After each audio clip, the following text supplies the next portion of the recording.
Good morning, everybody. You are unusually social this morning. It must be a pretty day, or spring, or the end of the semester, or vacation coming up or something. So wonderful to have you. I'm Tom Kunkel. I'm the president of St. Norbert College. Welcome again to the CEO Breakfast and Strategy Series. We're delighted to have you. Pleased that, along with our sponsors, that we can, for the 18th year, bring you the CEO Series, providing area executives with the opportunity to hear from some of our top area business leaders. This resource is being brought to you through the generosity of our presenting sponsor, WPS Health Insurance Arise Health Plan.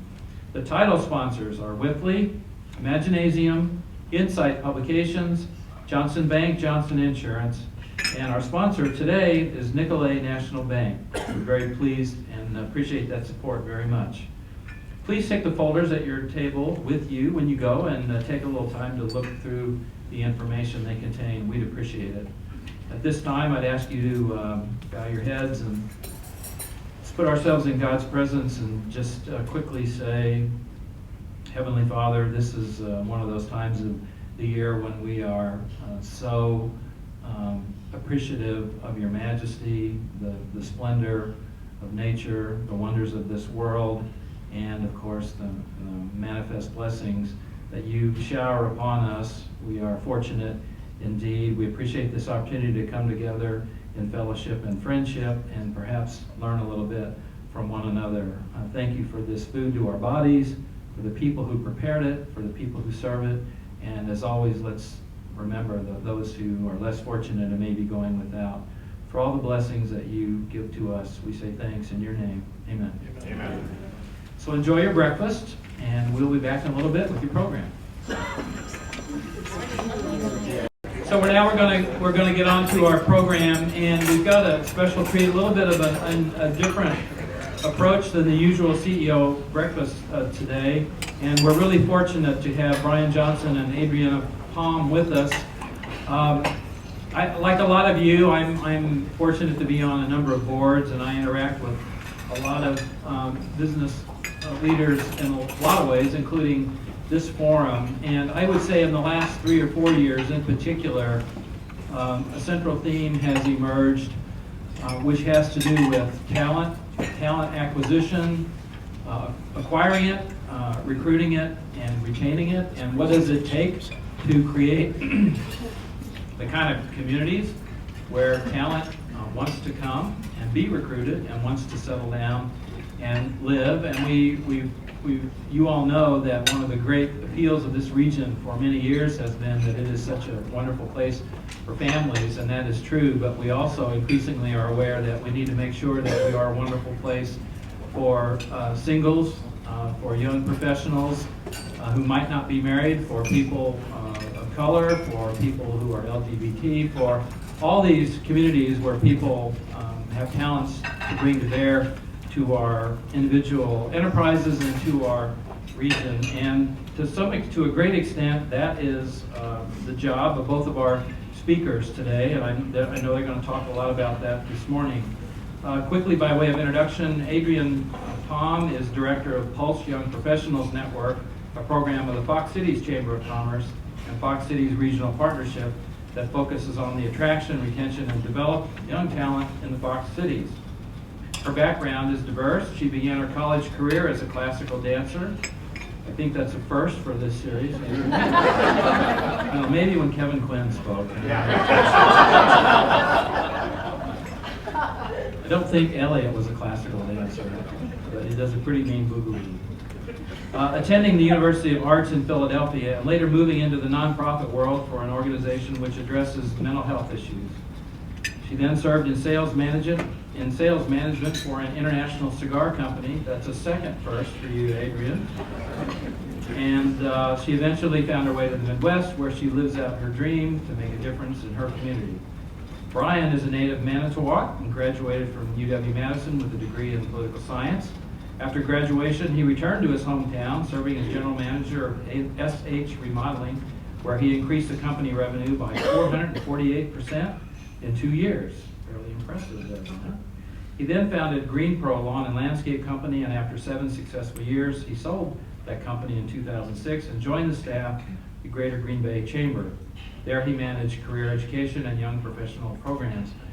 Brian has been actively involved in many community activities and organizations, including service on the St. Norbert College Employer Advisory Board.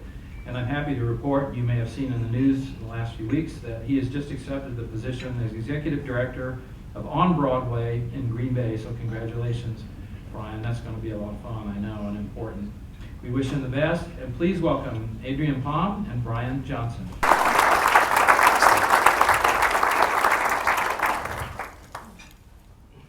I could have put my sales number in my bio too, but. Okay, so this is going to be probably a slightly unorthodox presentation, and it's going to run a little contrary to what you might be used to seeing. And in particular, we've got a slide deck, but there's no words that go with this thing other than the first slide maybe. So we really wanted to make this visual. And part of that was knowing that when you talk about our topic, Better Than Portland, it's about talent management at its core. And in particular, how do you get people to take interest in your community?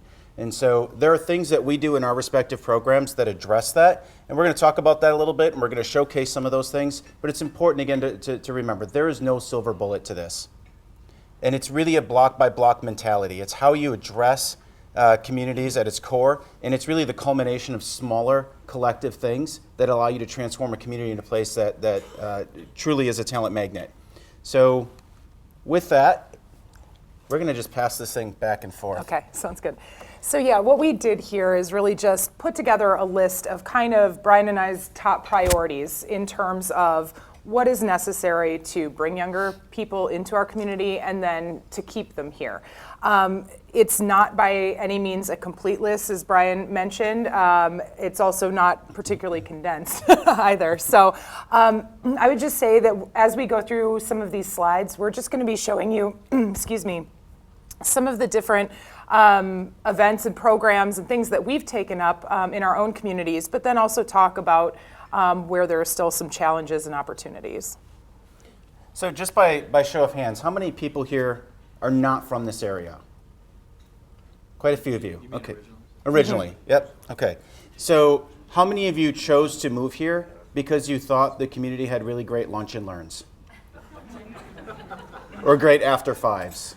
Right? So you'll note that, I mean, that is noticeably absent from what we're going to talk about today, yet that is what our respective programs do a lot of. Adrienne probably does a lot less of it than what my program does, but our program in particular is really starting to transform the way that we do business as well, because we're realizing that when you manage talent and you try to get them to move communities, it's the community that pulls people in more than anything today.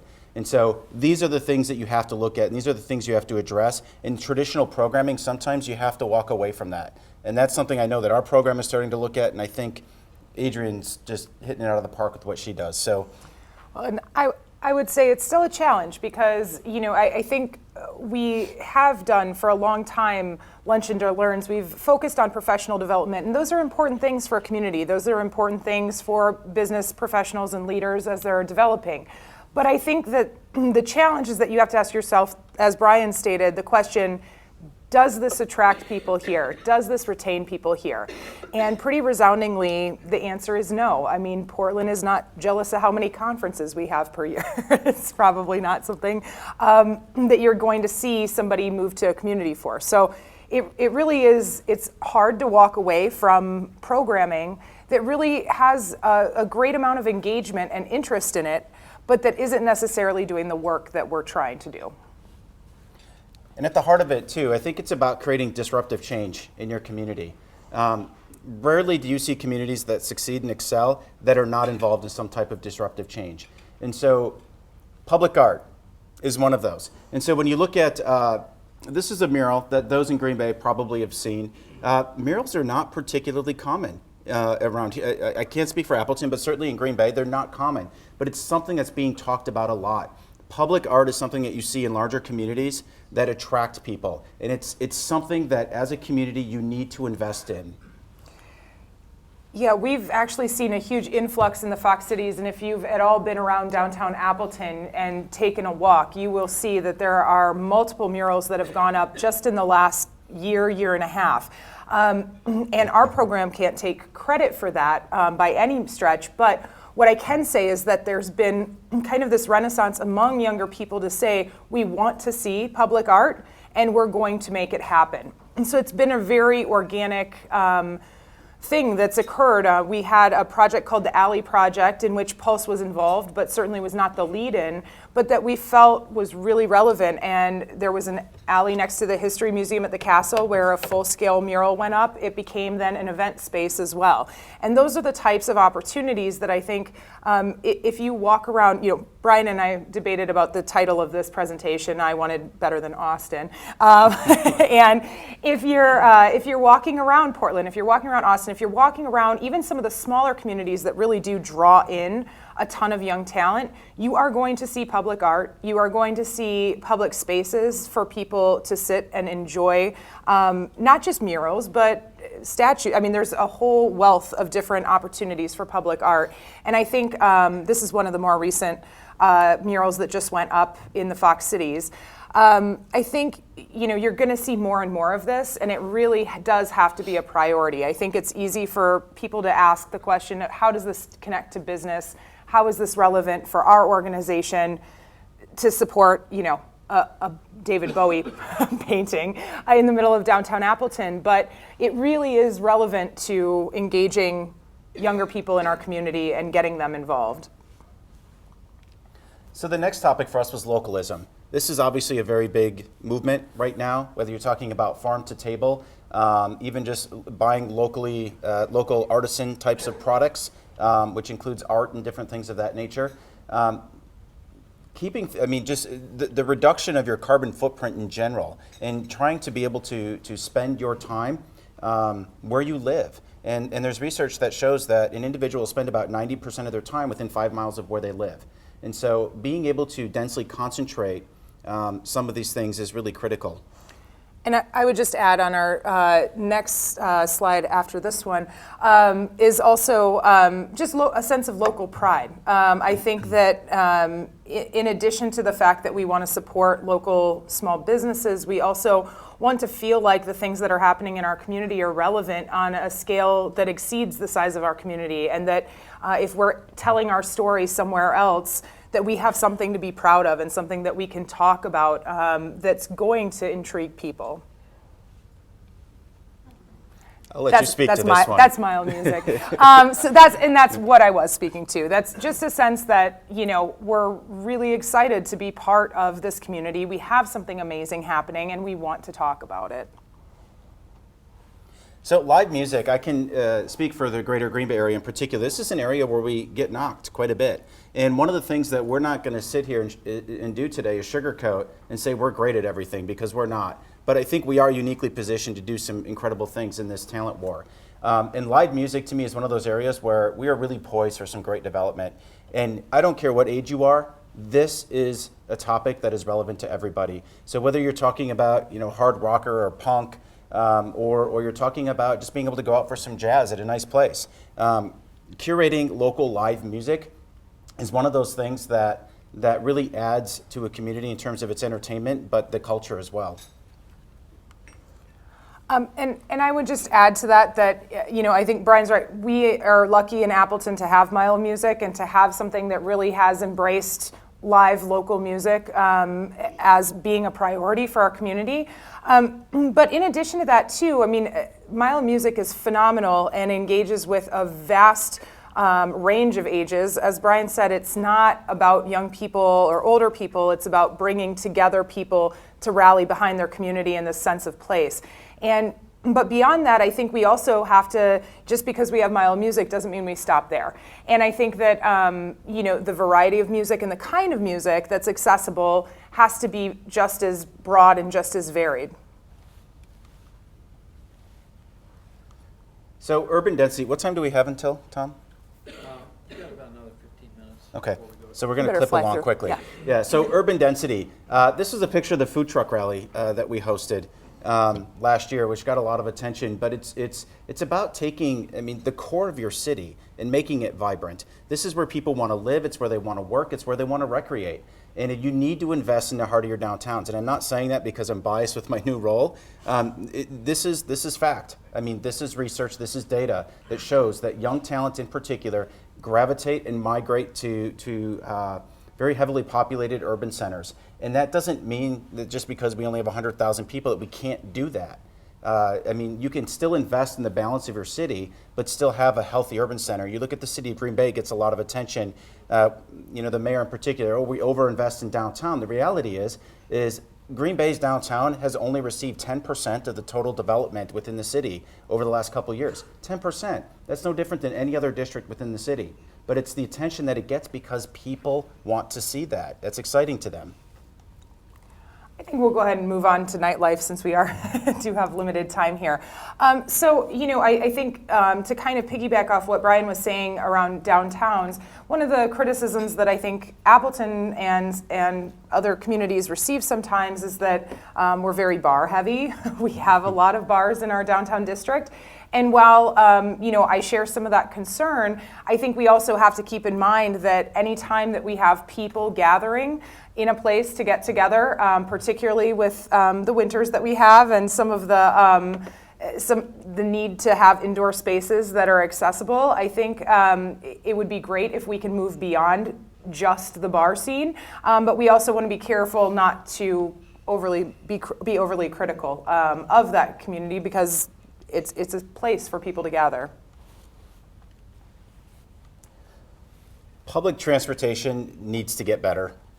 It needs to get better. I mean, this is an accessibility issue that is so critical for people being able to experience your community, but to be able to have access to the things that are important, just to have a high level of quality of life. And I'm not even going to say any more than that. Yeah, I would just say, just to give an example, the photo behind us is actually a photo from an event that we hosted this past weekend.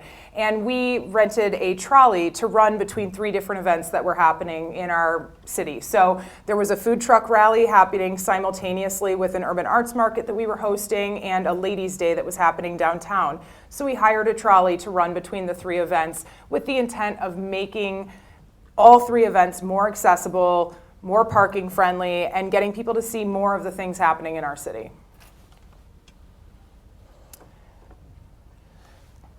So diversity is something that's very important to a lot of communities, and diversity isn't necessarily just talking about ethnicity.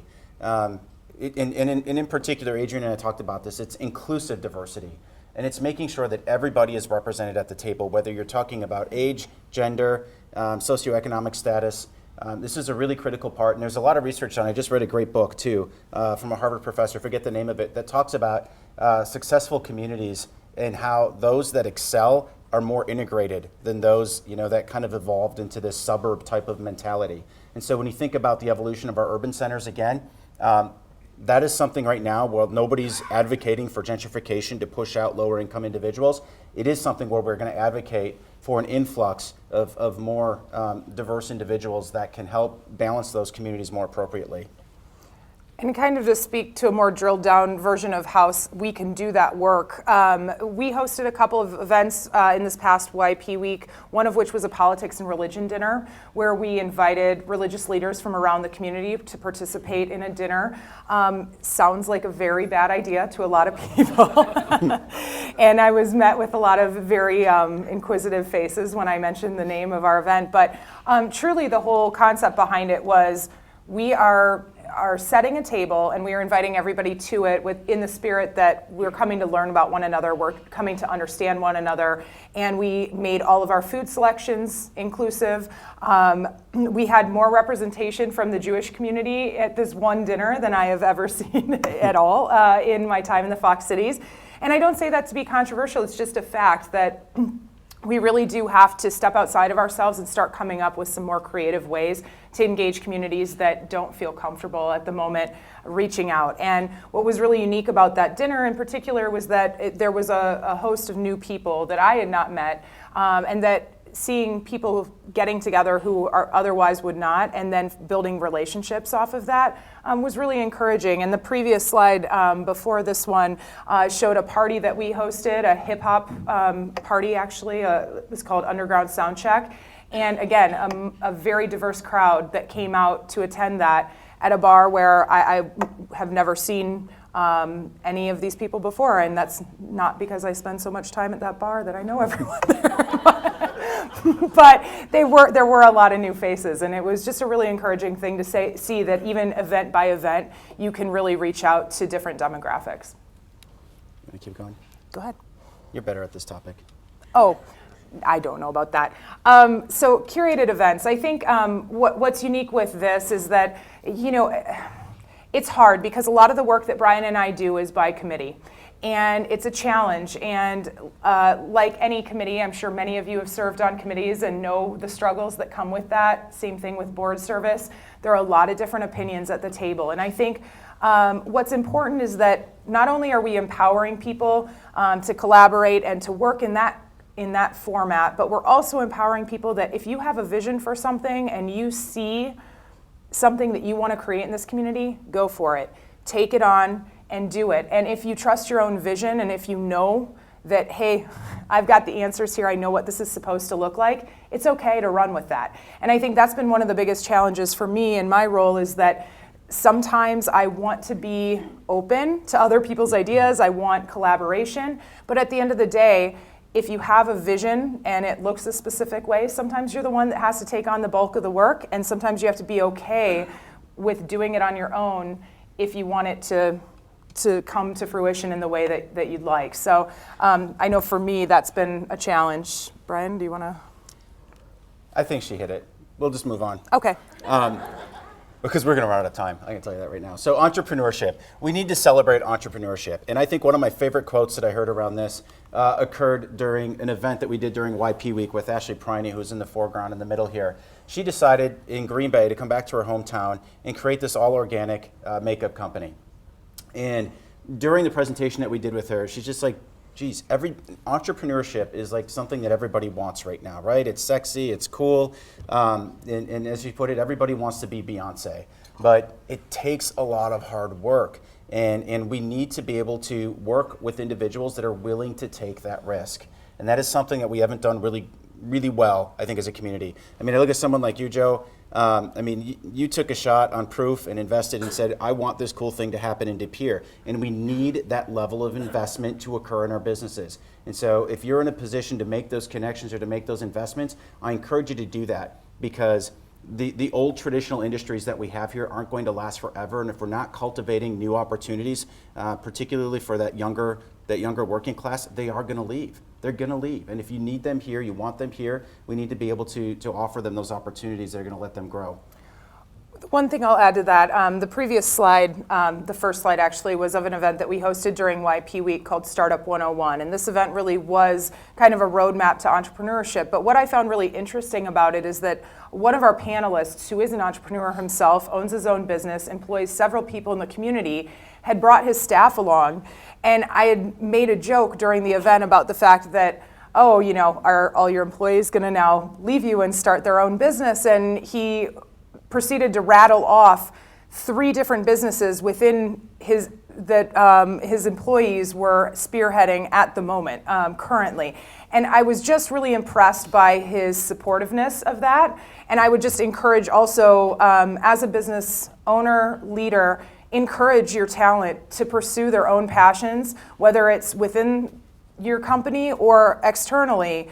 Encouraging them to do what they're dreaming to do in this community is going to keep them here. Even if eventually you end up losing them as an employee, we will retain them in the area and we'll be richer for it. Historic preservation is a really hot topic right now. Restoring old buildings. The state, as you know, has invested a lot of money in this, unfortunately 5 years too late. So it's one of those things where it's great to see that they're at the table now. We need to continue to expand that investment. And you have a lot of businesses who are taking old buildings, old properties, and they're transforming them into something that's new and hip and trendy. And this is where your businesses are gravitating to, whether it's your offices, and people are starting to make more conscious decisions about space, so that if you want to have a company that can attract talent, you need to have a space that can do that as well. And that doesn't mean that you're going to have cool ping pong tables and things like that. I mean, it's so cliche. It's really about stuff like this and creating spaces and a culture that people want to be a part of. I'm just really tired of only having new big spaces to work with. So I would just echo that if we have old, historic, beautiful buildings, let's utilize them, let's rehab them. People want character. I never escape a presentation without a photo of my two little girls, so there they are. But this is one of the recreation trails in Green Bay, Fonferric Glen. But this is another area where investment is really critical. The trail connectivity and allowing people to have access throughout their community, and including in your urban centers. Those investments can be made, and they are being made. And this, I would argue that this is one area where we do perform really, really well. And people who come here from outside of the area are constantly amazed at the quality of the trail systems that we have here.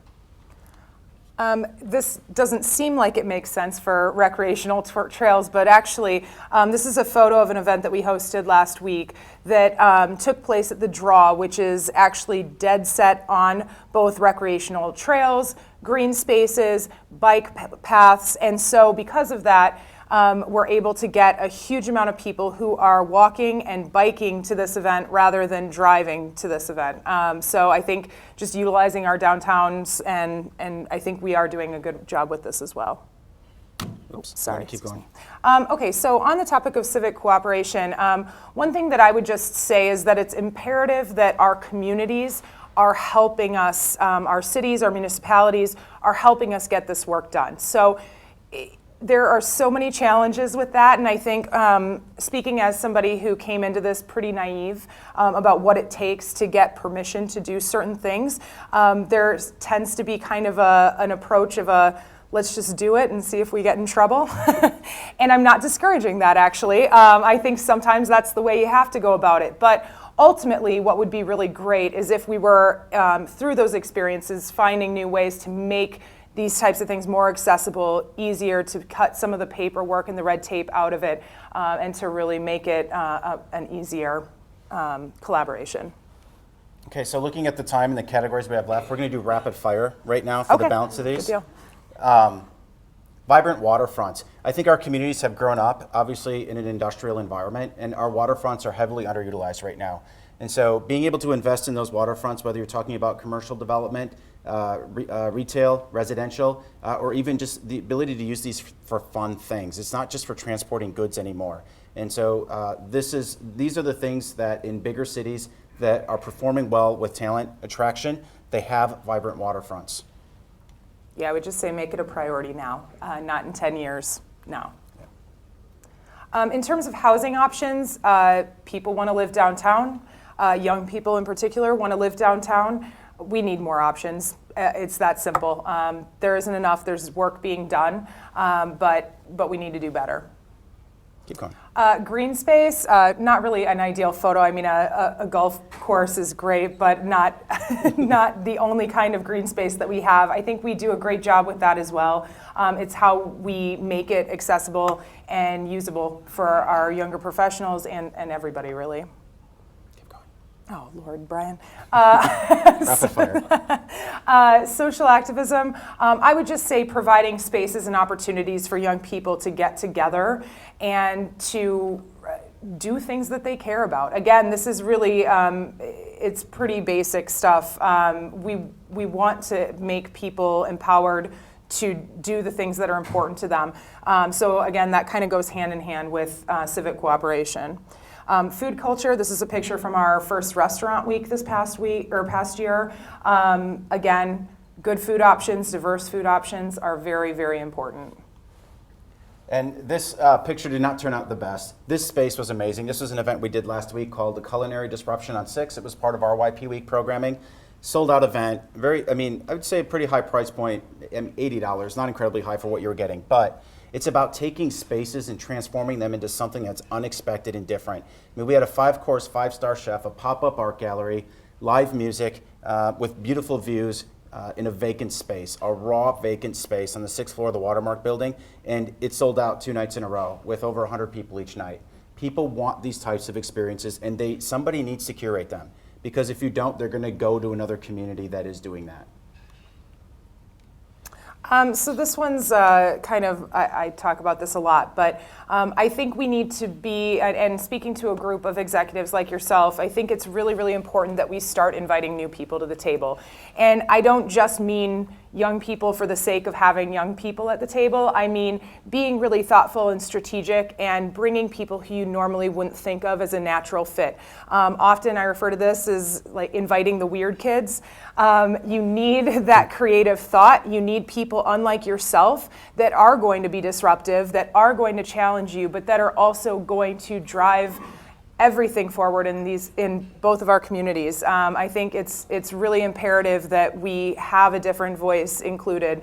I don't know that I need to even elaborate on that. And there's just maybe one final comment that I would make unrelated to this, and it's kind of just a pet peeve of mine.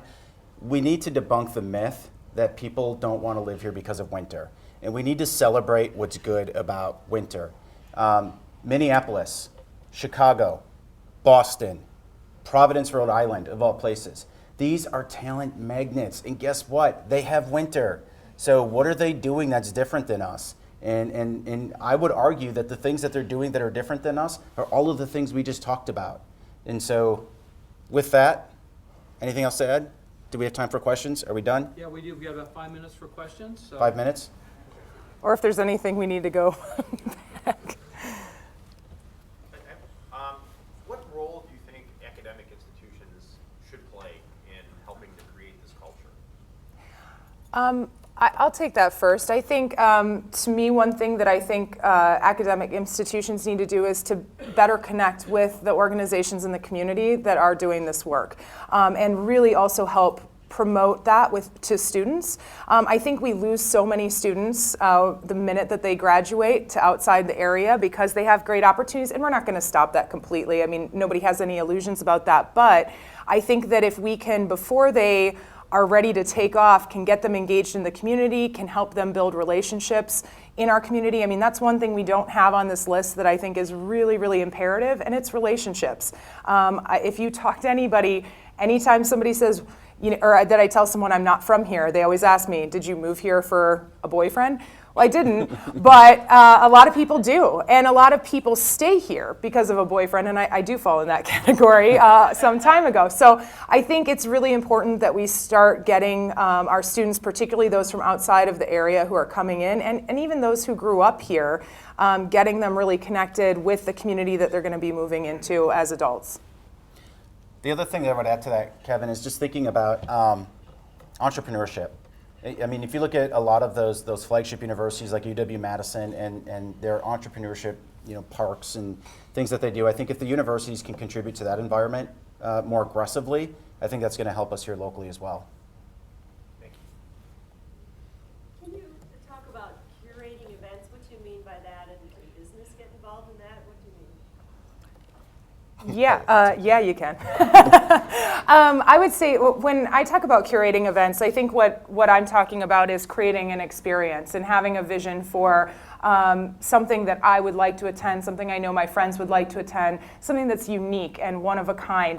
That doesn't mean that sometimes we don't steal those ideas from other communities, but I think that it's about having an experience that's unlike anything that you've ever had before. And that's really what must be the air, sorry. What the curation process is about. It's just about, I guess, it's a fancy way of saying it's being a tastemaker, and it's really choosing what is going to appeal to the demographic that you're trying to engage with. And I think the reality is doing that really well is expensive, and it doesn't make money. Our younger people don't have always the dollars to spend $85 on a ticket for every single event, but we constantly want to create those types of events. So investing in the people that are trying to do that is really helpful, and I think it brings a lot of value to the businesses that get involved because that association, it shows that you're aligned from a mission perspective. And just a quick example too, Margaret, that I would add to that. I'm under no illusions about this session today, and I think very few of you are going to walk away from here today and a year from now say, wow, that was great. But you look at one of the pictures that we showed where we were around the horse. So that mini horse was at an event we did. I think, Joe, you were there, weren't you? So, but people still talk about it 2 years later. And so when Adrienne talks about creating experiences, that's what people remember. And so, but it takes investment to do that. And sometimes it takes, a parent organization to allow you to be a little bit crazy with your ideas.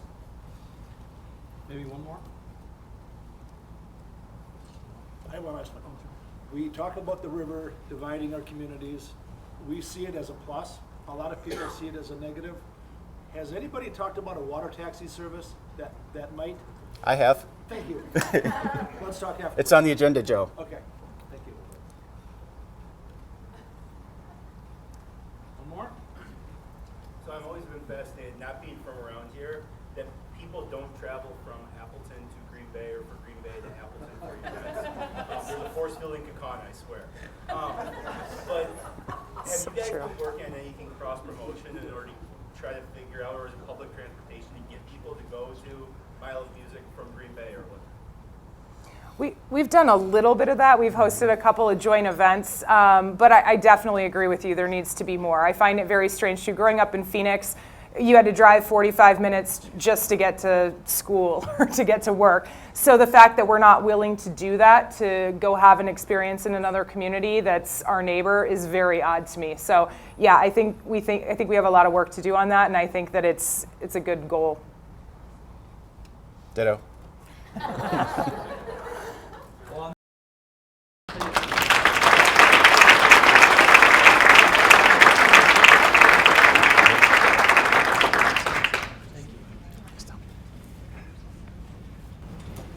Brian and Adrienne, thank you very much. That's a terrific presentation, and I think a wonderful blueprint for moving forward. It certainly resonated with me, and I suspect with most of you. And frankly, one of the things that struck me as they were going through that list is how much raw material we have. I mean, you know, most of the things that they talked about there, you know, we have as a resource, or we can acquire. I think it just reminds us that mostly what it takes is commitment, creativity, and the right state of mind. So thank you for a terrific presentation. Thank you to our friends at Nicolay for making it possible today. Please, and please tell Robert and Mr. Daniels that we appreciate it as well.